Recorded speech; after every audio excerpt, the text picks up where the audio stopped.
Küçük bir çubuk getir babacığım, oynatalım bunu. Bak oyun istiyor bu. Çabuk. Güzel bir şey bulacağım. Şurada var. Pırlıyor pırr pırr.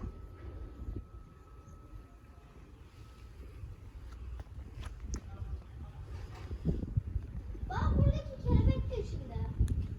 Kelebek yakalamaya çalışıyor. Kelebek de bayağı yüksek. Bulamadım ya. Şurada vardır bak, şu arabaların orada. Tamam. Elimde bak.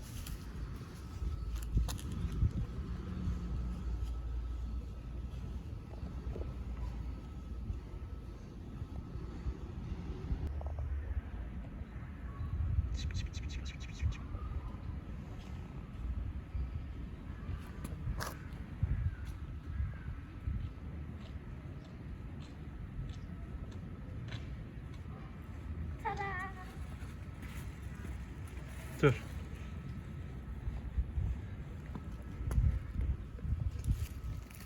Dur ama. Ayağa kalk, öyle oynat. Ver bana. Bir tanesini kırsana. Ha?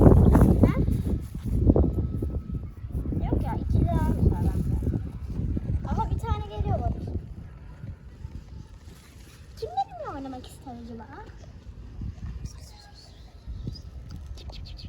Aha.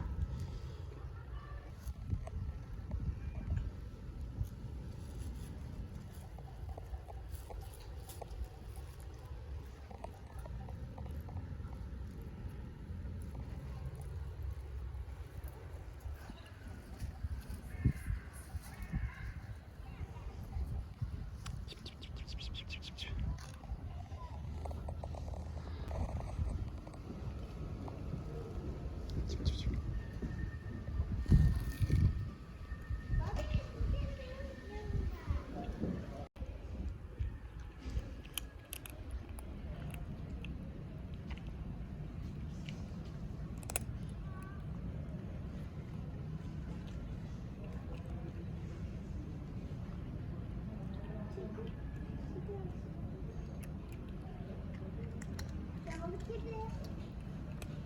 Bak.